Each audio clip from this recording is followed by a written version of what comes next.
بسم اللہ الرحمن الرحیم وحرام علی قریۃ اہلکناها انہم لا یرجعون حتی اذا فتحت یاجوج وماجوج وهم من کل حدب ینسلون رب اشرح لی صدری ویسر لی امری واحلل عقدۃ من لسانی یفقہوا قولی۔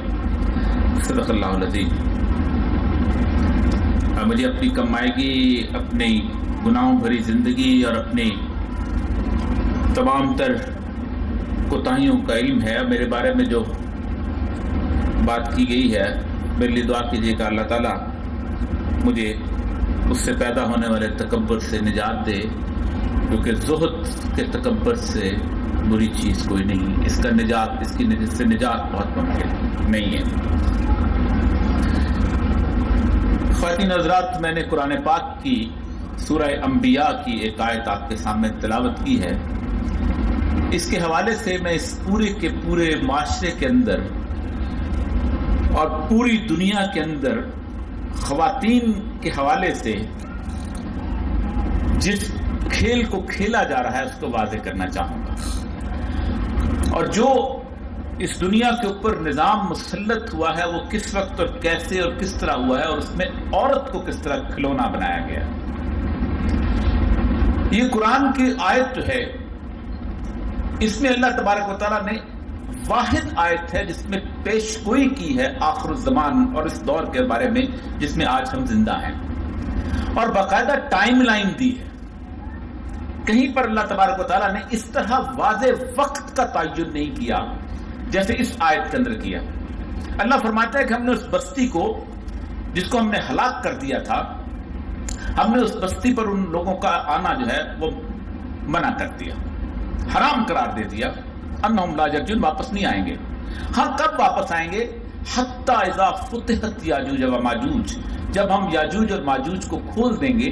وہم من کل حدب ینسلون، اور وہ ہر بلندی سے تمہارے اوپر حملہ آور ہوں گے۔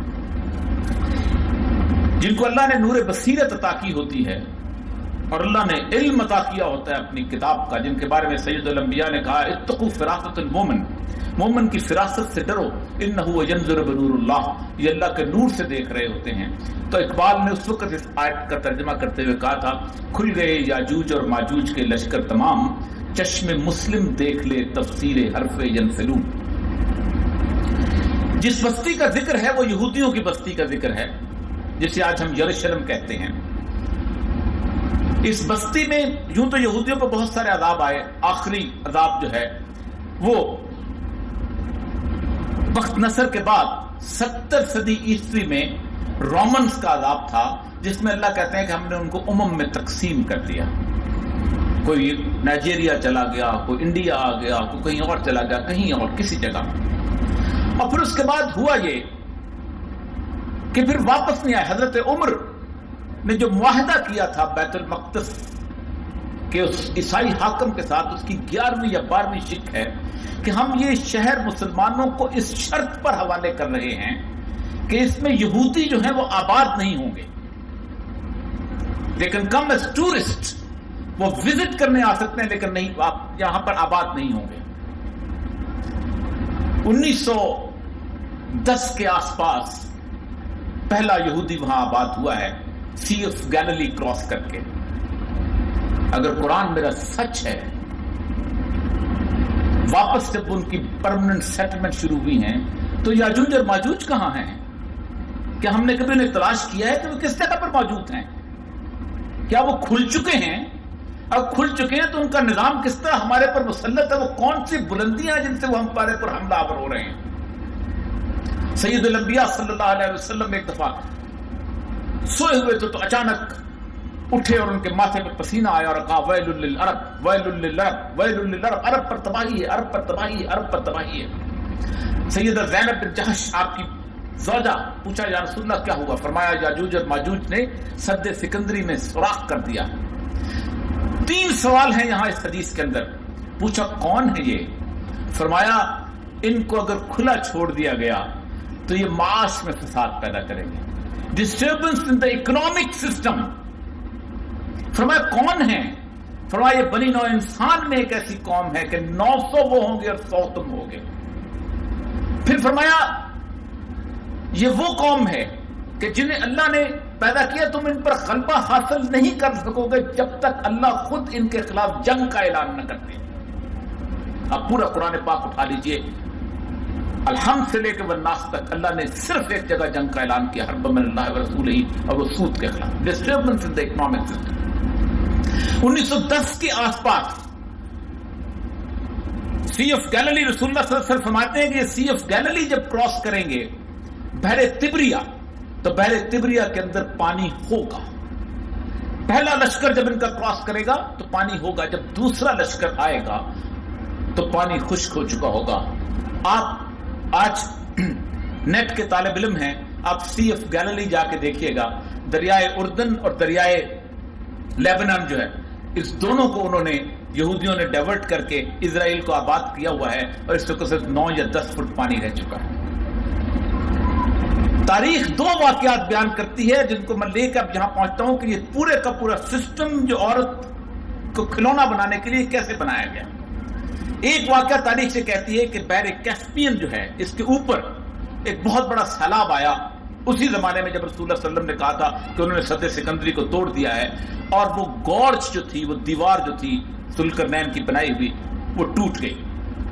دوسرا سب سے بڑا واقعہ یہ ہوا ہے کہ یہودیوں کے اندر دین قبول نہیں کیا جاتا. وہ کہتے ہیں ہم نسلی طور پر دین، بنی اسرائیل ہم میں فضیلت دی گئی عالمین پر، we are the chosen one. ایک قبیلہ تھا خزری جن کو کہا جاتا ہے. آج بھی اگر ایران میں آپ چلے جائیں تو بحر کیسپین کا نام بحر خزر ہے. انہوں نے یہودیت قبول کی اور ان کو دنیا میں اشکنازی جوز کہا جاتا ہے. یہ اشکنازی جوز، آپ نیٹ کے لوگ ہیں، اشکنازی جوز آپ پڑھ لیجئے گا. اس وقت دنیا کے اندر یہ اتنے پھیلے ہیں کہ اس وقت دنیا کے اندر 99% جو ہیں یہودی جو ہیں وہ اشکنازی ہیں، اور 1% اصل بنی اسرائیل رہ گئے ہیں. یہ سارے فرائڈ، آئنسٹائن، ہزال، یہ سب کے سب جو ہیں یہ اشکنازی جوز ہیں. یہ جب اکٹھے ہوئے ہیں تو انہوں نے یورپ کے اندر ایک الائنس بنایا ہے جسے یوڈو کرسچین الائنس کہتے ہیں. اس سے پہلے کبھی بھی 2000 سال تک عیسائیوں اور یہودیوں کا اتحاد نہیں ہوا. یہ اشکنازی جوز جو کہ جنہوں نے یہودیت قبول کی تھی، انہوں نے وہاں ویسٹرن یورپ کا ایک الائنس بنایا ہے جس سے نکلی ہے ماڈرن ویسٹرن سویلائزیشن.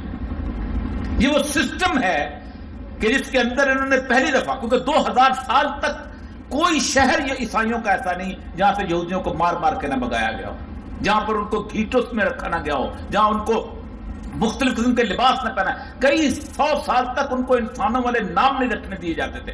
جب ایزابیلا فرڈیننڈ نے ان کو مارا ہے، نکالا ہے، تو ان کو کہا گیا تھا کہ جو عیسائیت قبول کرتے ہیں وہ ہمارے سامنے سور کا گوشت کھائیں گے اور ہفتے کے دن کاروبار کیا کریں گے. اور پناہ ملی تھی تو اس کو ان کو خلافت عثمانیہ کے درمیان ملی تھی. اس 1910-11 کے ارد گرد جب یہ لوگوں کا الائنس بنا ہے تو آپ دیکھیے سید الانبیاء کی حدیث اٹھائیے. آپ نے فرمایا تمہارے اندر پھر کڑیاں ٹوٹتی جائیں گی. سب سے پہلی کڑی جو ٹوٹے گی وہ تمہارے اندر خلافت کی کڑی ہوگی. خلافت عثمانیہ ٹوٹی اور پوری امت کو چھوٹے چھوٹے گروہوں کے اندر، چڑیا گھر کے اندر تقسیم کر دیا گیا. 1920 میں پاسپورٹ کا ڈیزائن آیا، 1926 میں ویزا ریگولیشنز آئیں، 1928 میں بارڈر سیکورٹی فورسز آئیں، اور اس کے بعد پوری دنیا کو ایک چڑیا گھر بنا دیا گیا کہ یہ ایرانی ہے، یہ لبنانی ہے، یہ عراقی ہے، یہ مصری ہے، یہ کچھ اور ہے. اللہ کا لاکھ لاکھ شکر ہے میرے اس ملک کے اوپر کہ جس وقت یہ دنیا تقسیم کی جا رہی تھی تو مصریوں نے کہا ہم فرعون مصر کی اولاد ہیں، ہمیں ہمارا ملک دے دو. عراقیوں نے کہا ہم بابل اور نینوا کی تہذیب کے وارث ہیں، ہمیں ہمارا ملک دے دو. شامیوں نے کہا ہم تو وہ لوگ ہیں کہ یہودا کے زمانے کے اندر ہمارے ہاں رومن امپائر کی سلطنت ہوتی تھی، ہم خوبصورت لوگ ہیں، ہمیں ہمارا ملک دے دو. یہاں تک کہ سعودیوں نے کہا ہم آل سعود سے تعلق رکھتے ہیں، ہمارا ملک دے دو. ہم وہ واحد خوش قسمت سرزمین تھی کہ جنہوں نے 1400 سال کے بعد کہا تھا کہ نہیں، ہم بدر پیدا کریں گے. میں محمد حسین چیمہ ہوں، یہ ارجن داس چیمہ ہے، یہ یہ ساگ ایک طرح کا کھاتے ہیں ہم لوگ بھنگڑا ایک طرح کا ڈالتے ہیں، ہم لوگ ڈانس ایک طرح کا کرتے ہیں، لیکن میرا بھائی نہیں ہے کیونکہ لا الہ الا اللہ محمد رسول اللہ نہیں کہتے۔ ہم نے بدر کی طرح کہا تھا کہ ایک طرف عبد الرحمن بن ابی بکر ہے اور دوسری طرف ابو بکر ہے، ہم نے کہا تھا عقیل ابن ابی طالب ایک طرف ہے، علی ابن ابی طالب دوسری طرف ہے، ہم نے کہا تھا سعد بن ابی وقاص ایک طرف ہے، ان کے باپ دوسری طرف ہے۔ ہم نے بدر پیدا کی تھی 1400 سال کے بعد، خوش قسمت ہیں ہم وہ لوگ۔ لیکن اس سرزمین کے اندر دوسری چیز جو بڑی آئی کہ اس ماڈرن ویسٹرن سیولائزیشن نے ایک تہذیب پیدا کی، اس تہذیب کا سب سے بڑا شکار جو تھا 1920 کے ارد گرد دیکھیے کیا کیا چینجز آئی ہیں۔ ماڈرن مانیٹری سسٹم، رسول اللہ نے فرمایا فساد پیدا کریں گے معاشی سسٹم میں۔ پیپر منی، کاغذ کا نوٹ آیا اور اس کاغذ کی نوٹ کی بنیاد کے اوپر پورے کا پورا سودی نظام جو ہے اس دنیا کے اوپر غالب کیا گیا۔ کاغذ کا نوٹ ہے کیا جس کی کوئی انٹرنسک ویلیو نہیں ہوتی تھی، اور اس کی بنیاد کے اوپر آپ کرتے یہ ہیں کہ میں نے تیل خریدنا ہے، میں 1 ارب ڈالر خریدوں گا، وہ اس نے لینا ہے، اس 5 ارب ڈالر لے گا، سارے مل کے 100 ارب ڈالر جو ہے وہ 1 لاکھ روپے میں چھپ جاتے ہیں بہترین صحیح اور کاغذ کے ساتھ، اور تیل اس مسلم امہ کا ہے، اس کی بنیاد کے اوپر پورے کے پورے ڈالر کی کرنسی کو آگے بڑھایا گیا۔ 50 سال اس پیپر کرنسی کی بنیاد کے اوپر اس دنیا کے اندر طاقت پیدا کی گئی اور اپنے بیڑے رکھے گئے جو کہ حفاظت کیا کرتے تھے ایسٹ انڈین کمپنی کی، اور لوگوں کے اوپر 1 لاکھ کے قریب سپاہی تھے اسی برطانیہ کے جو پوری دنیا کے اندر چھائے ہوئے تھے اور اپنی تجارتی مقاصد کو آگے بڑھاتے تھے اسی پیپر کرنسی کی بنیاد پر۔ برٹن ووڈ ایگریمنٹ کیا گیا جس کے اندر یہ اختیار دیا گیا پوری دنیا کو کہ ملکوں کو کہ تم ایک کاغذ کا نوٹ چھاپو گے اور جس کے اوپر ایک جھوٹ کی عبارت لکھو گے کہ یہ کاغذ کا نوٹ جو ہے اس کے اوپر 5 روپے جو ہندوت طلب کو ادا کرے گا اور آپ کے خزانے میں صرف 2 ارب روپے ہوں گے۔ حالت پاکستان کی، صرف پاکستان کی مثال دوں گا، پاکستان کے اندر جو سیکیورٹیز موجود ہیں وہ 323 ارب روپے کی ہیں، اور حکومت جھوٹ بول کے 925 ارب روپے جو ہے اس کے نوٹ چھاپتی ہے، اور اس کے اوپر بینکس نے M1 اور M2 کریٹ کرتے ہوئے 1370 ارب روپے پہ لے جاتے ہیں۔ آج اگر اس ملک کے لوگ کاغذ صرف چیک لے کے اپنے بینک کے دروازے پہ چلے جائیں کہ ہمیں صرف جعلی کاغذ کے نوٹ دے دو، تو بینکوں کے پاس اتنا پیسہ نہیں ہے کہ وہ دے سکیں۔ 1978 کے اندر نیشنل کوآپریٹو بینک کا ہوا تھا کہ وہ بند ہو رہا ہے، لوگ اپنے چیک لے کے وہاں چلے گئے تھے، حالت یہ تھی کہ صرف آدھے گھنٹے کے اندر بینکوں کو دروازے پہ تالے لگا کے بھاگنا پڑ گیا تھا۔ ایک فکٹیشیس کرنسی کی بنیاد پہ پورا سسٹم۔ اس برٹن ووڈ ایگریمنٹ میں ایک حکومتوں کو جھوٹ بولنے کا اختیار دیا گیا۔ آپ حیران ہوں گے کہ 1973 میں جس وقت نکسن نے گولڈ کا وہ سٹینڈرڈ علیحدہ کیا ہے تو حالت امریکہ کی یہ تھی کہ 15 ٹریلین ڈالر امریکہ کا جی ڈی پی اور 16 ٹریلین ڈالر امریکہ کا debt, national debt. Every country must have a national debt. 1947 سے پہلے اس مملکت خداداد پاکستان پر 1 روپے کا قرضہ نہیں تھا۔ بگیسٹ اریگیشن سسٹم، شاندار قسم کا ریلوے کا نظام۔ انگریز ہمارا باپ کا رشتہ دار نہیں تھا کہ اپنی جیب سے پیسے خرچ کرتا تھا۔ شاندار، یہ مال روڈ دوبارہ نہیں بنتی۔ سسٹم اس طرح کا کیا گیا کہ ایک انٹرنیشنل ڈیٹ کا شکار کیا جائے تاکہ کل کو کوئی شخص اگر سود کے سسٹم کے خلاف کھڑا ہو تو کہ تم تو انٹرنیشنلی طور پہ اتنا دینے والے ہو۔ 15 trillion dollar American G D P اور 16 ٹریلین ڈالر امریکہ کا ڈیٹ، یہ بنتے ہیں 31,000 ارب ڈالر، 31 ٹریلین ڈالر۔ اور امریکہ کے کارپوریٹ کلچر کے سرمایہ داروں نے 32 ٹریلین ڈالر کیمن آئیلینڈ میں چھپا کے رکھا ہوا ہے ٹو ایویڈ دا ٹیکسز۔ ایک آواز کانگریس میں بلند نہیں ہوتی، اس لیے کہ 16 بلین ڈالر کی جو قرضہ مسلط کیا گیا ہے وہ 6 بلین ڈالر اگر اوباما کو نہ ملے تو اوباما کا باپ الیکشن نہیں جیت سکتا۔ 3 بلین ڈالر اگر سرکوزی کو ملے تو سرکوزی جیت نہیں سکتا۔ 2 بلین ڈالر اگر گورڈن براؤن کو ملے تو گورڈن براؤن نہیں جیت سکتا۔ کارپوریٹ ڈیموکریسی، خریدے ہوئے لوگ، ہوسٹیج لوگ، اس کی بنیاد پہ ایک ڈیموکریٹک ماڈرن ویسٹرن ڈیموکریسی کا سسٹم قائم کیا گیا۔ 1920 پہلا مس ورلڈ کا کمپٹیشن فلوریڈا کے ساحلوں پہ آیا۔ اب مس ورلڈ کا کمپٹیشن کیسے آیا آپ حیران ہوں گے۔ تاریخ بڑی حیران کن صورتحال بتاتی ہے کہ مس ورلڈ کا کمپٹیشن ایسا ہے کہ ایک دفعہ لمبا ویکینڈ آ گیا تو انہوں نے کہا کہ ہم عورتوں کو کسی نہ کسی طریقے سے کوئی ایک ایسی سسٹم بناتے ہیں کہ لوگ یہاں ٹھہر جائیں تو ہم عورتوں کو بکنی سوٹس کے اندر ہم ان کا کمپٹیشن کرواتے ہیں. انہوں نے ایک تاج بنایا. تاج بنانے کے بعد وہاں خواتین کی پیمائش، مجھے شرم آتی ہے گفتگو کرتے ہوئے، اور اس کے بعد ایک عورت کو تاج پہنایا، اس کا جلوس نکالا گیا. پورے کا پورا میڈیا اس کے ساتھ چلا اور اس نے عورت کو ہیرو بنا کے پیش کیا. لوگوں نے کہا کمال ہو گیا، یہ تو بہت کمال کی چیز ہے. اگلے سال پھر جب ہوا تو اگلے سال اس کے بعد اس عورت کی جب گفتگو شروع ہوئی، اس کا انٹرویو شروع ہوا، تو وہ تو شادی شدہ تھی اور اس کے 2 بچے بھی تھے. پھر رولز بنائے گئے کہ اس کو شادی شدہ نہیں ہونا چاہیے، اس کو یہ نہیں ہونا چاہیے، اس کو وہ نہیں ہونا چاہیے. 1920 میں فیمنزم کا کانسیپٹ آیا اور اس کے ساتھ فنڈامنٹل ہیومن رائٹس. میں آج بھی جب کبھی کسی جگہ بات کرتا ہوں تو ایک بات یاد رکھیے کہ مسلم امہ جب تک اپنی ٹرمینالوجیز کے اندر گفتگو کرنا نہیں سیکھے گی، اس وقت تک اس ویسٹرن ماڈرن سیولائزیشن کا مقابلہ نہیں کر سکتی. میں پچھلے دن آکسفورڈ میں تھا، میں نے کہا there is no fundamental rights in Islam. ایک دم انہوں نے کہا یہ آ گیا کوئی اسامہ بن لادن کا چیلا. میں نے کہا مجھے پتا ہے میں جو بات کر رہا ہوں میں بالکل صحیح کر رہا ہوں. اسلام میں فنڈامنٹل ہیومن رائٹس کا تصور نہیں ہے، اسلام میں حقوق العباد کا تصور ہے، اور دونوں میں بہت بڑا فرق ہے. فنڈامنٹل ہیومن رائٹس کے تحت اگر ایک ملک 5 لاکھ بوڑھوں کو اولڈ ایج ہوم کے اندر رکھ دیتا ہے اور ان کو بہترین سہولیات میسر ہوتی ہیں، جن میں ان کو کھانے کی بھی سہولیات ہے، ان کے اندر انٹرٹینمنٹ کی بھی سہولیات ہے، ان کو نرس بھی آ کے دیکھتی ہے، ان کو سائیکولوجسٹ بھی دیکھتا ہے، ان کے لیے ٹور بھی ارینج کیے جاتے ہیں، تو according to the standard of human rights وہ ملک ٹاپ پہ چلا جاتا ہے کہ یہ اپنے اولڈ ایج لوگوں کو کیئر کرتا ہے. لیکن اللہ کا رسول اور اللہ اس 5 لاکھ گھرانوں پر لعنت بھیجتا ہے کہ جن کے باپ جو ہیں اور ان کی ماں جو ہیں اولڈ ایج ہوم میں چلے جاتی ہیں. ہمارا تصور مختلف ہے. اسلام رشتے کے حوالے سے حق ڈٹرمن کرتا ہے، یہ تمہاری ماں کا حق ہے، یہ تمہارے باپ کا حق ہے، یہ تمہاری بیٹی کا حق ہے، یہ تمہارے رشتے دار کا حق ہے، یہ تمہارے یتیم کا حق ہے. انسٹیٹیوشن آف فیملی کو 1920 کے اندر تباہ کرنے کی کوشش کی گئی. فیمنزم، جب تک تم ایک طرح کی تعلیم حاصل نہیں کرو گے تم ترقی نہیں کر سکتے. میں اکثر اوقات کہتا ہوں کہ آج اگر ایک عورت جس انسٹیٹیوشن کی چیف آپریٹنگ آفیسر ہے، اگر آج اس کو علم کے حساب سے اس کو تربیت دی جائے تو ماسٹرز ڈگری بھی اس کے اندر اس کے لیے کم ہے. آپ حیران ہوں گے کہ ایک عورت جو کہ گھر کے میجر انسٹیٹیوشن کو سنبھالتی ہے اس کو کیا کچھ پڑھنا پڑتا ہے. اس کو سب سے پہلے جس کے لیے میرج کاؤنسلنگ ہوتی ہے کہ میرج پریشرز کیا ہوتے ہیں. تم ایک خاندانی زندگی، آج دنیا پوری میں میرج کاؤنسلرز کھلے ہوئے ہیں نا، کہ آج you are entering into the marriage, let's have consultation with the psychologist کہ تمہیں کس قسم کے پریشرز کو فیس کرنا پڑے گا، تم کس قسم کے حالات سے گزرو گی، خامند کی طبیعت کیسی ہوگی. سب سے پہلے اس کو علم حاصل کرنا پڑے گا. پھر اس کے بعد اس جس گھر میں آتی ہے، جب وہ اب شادی ہو جاتی ہے تو اس کو پوسٹ نیٹل، پری نیٹل، اینٹی نیٹل کیئر جو ہے اس کو پڑھنا پڑے گا. اس کے بعد اس کو اولڈ ایج کیئر کو دیکھنا پڑے گا. اس کے بعد اس کو بچے کی کوگنیٹو نیڈز، اس کو بچے کی سائیکولوجیکل نیڈ، بچے کی تمام ڈیولپمنٹل نیڈز، اس کے بارے میں اس کو علم حاصل کرنا پڑے گا.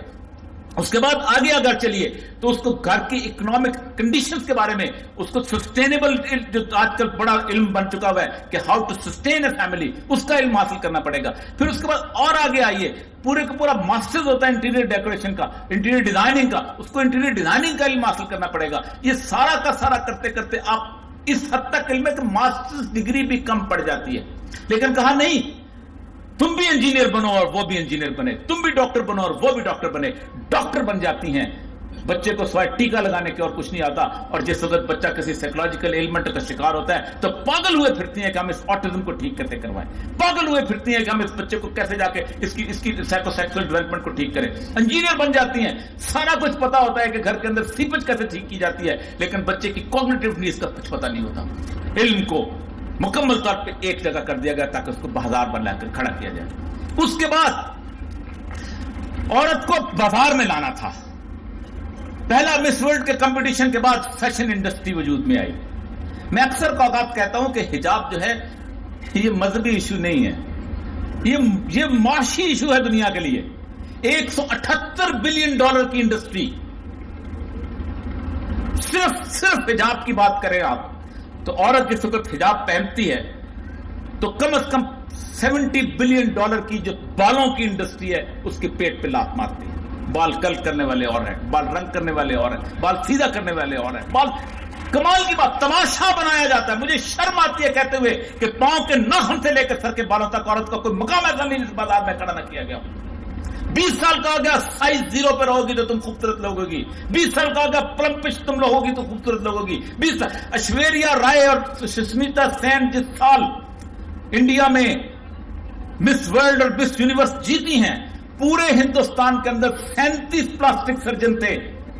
اس وقت 57,000 پلاسٹک سرجن ہیں اور سب سے کم پیسہ اس کا لیتے ہیں جو 5,000 روپے کا بوٹکس کا انجیکشن لگاتے ہیں. اور اس کے بعد آپ دیکھیں کہ کس طرح دوڑ میں لگا دیا گیا کہ جب تک تم بازار کی زینت نہیں بنتی اس تک ہمارا کاروبار نہیں بنتا.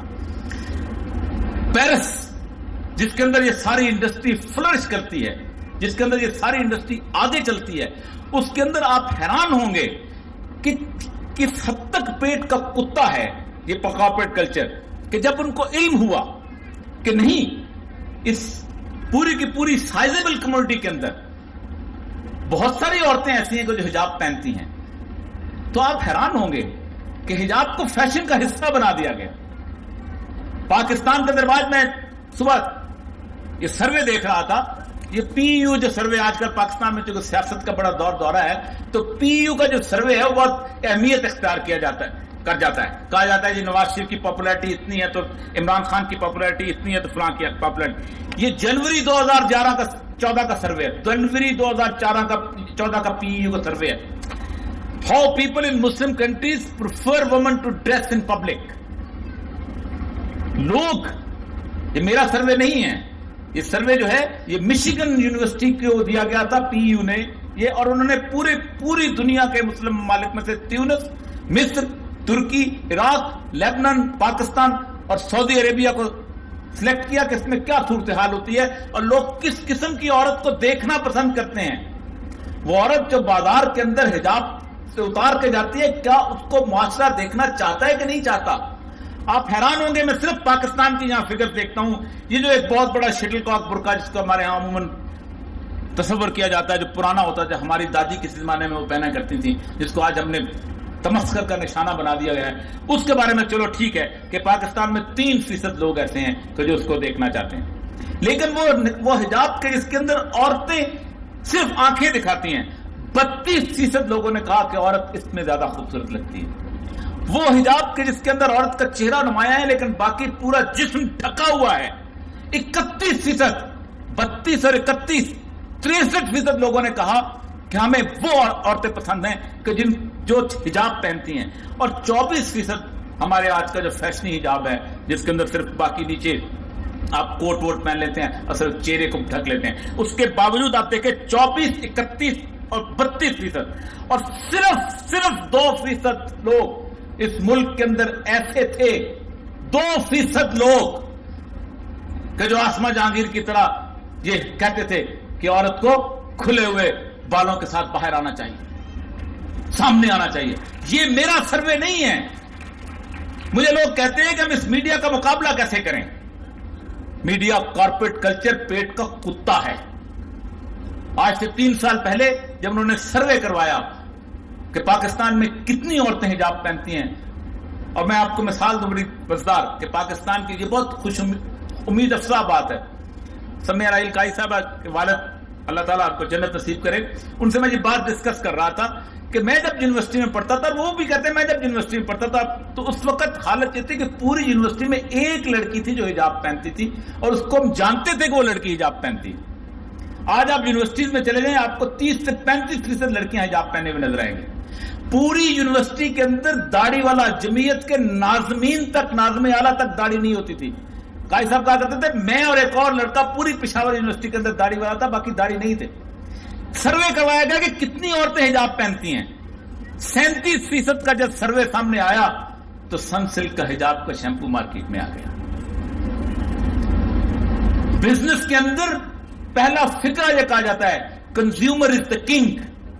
خریدنے والا بادشاہ ہوتا ہے، آپ بادشاہ ہیں.